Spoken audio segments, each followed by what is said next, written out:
ವಿದ್ಯುತ್ ಖಾಸಗೀಕರಣ ವಿರೋಧಿಸಿ ರೈತರಿಂದ ಬೃಹತ್ ಪ್ರತಿಭಟನೆ. ವಿದ್ಯುತ್ ಖಾಸಗೀಕರಣ ಹಾಗೂ ಪಂಪ್ ಸೆಟ್ಗಳಿಗೆ ಮೀಟರ್ ಅಳವಡಿಕೆ ವಿರೋಧಿಸಿ ರೈತ ಸಂಘ ಹಾಗೂ ಬೆಸ್ಕಾಂ ನೌಕರರು ಚಿಂತಾಮಣಿ ನಗರದಲ್ಲಿ ಬೃಹತ್ ಪ್ರತಿಭಟನೆ ನಡೆಸಿದರು.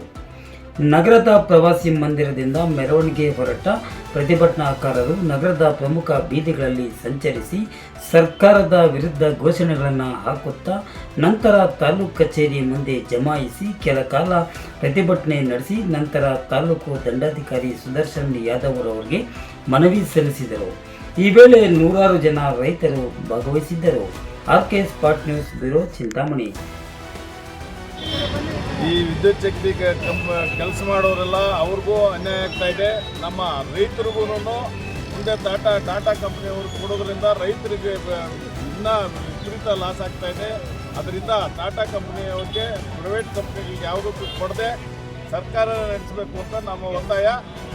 ತಹಸೀಲ್ದಾರ್ ಮುಖಾಂತರ ನಾವು ಇದನ್ನು ರಾಜ್ಯಪಾಲರಿಗೆ ಮತ್ತು ಸರ್ಕಾರಕ್ಕೆ ಒತ್ತಾಯ ಮಾಡ್ತಾ ಇದ್ದೀವಿ.